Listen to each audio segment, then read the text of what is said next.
ওর ঘরেই হয়তো আছে, আর কোথায় যাবে? যতদিন যাচ্ছে ততই ও ঘর থেকে বাইরে বের হওয়া বন্ধ করে দিচ্ছে।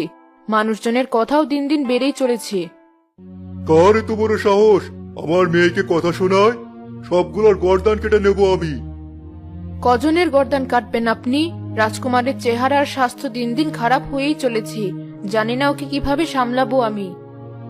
আচ্ছা, তুমি কোনো চিন্তা করো না। সাধু বাবার কাছ থেকে অনেক ভালো একটা ওষুধ কিনে এনেছি আমি। আশা করি ওর অবস্থার উন্নতি হবে। যাও, ওকে ডেকে পাঠাও আমার কাছে। ঠিক আছে।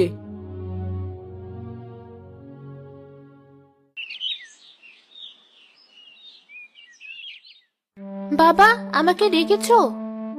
তুই এসেছিস? তোর সুন্দর চেহারাটা দেখবো বলে কতক্ষণ যাবত অপেক্ষা করছি আমি। মিথ্যা বলো না, তুমি বাদে এই দুনিয়ার কেউই আমাকে সুন্দর বলে না। এমন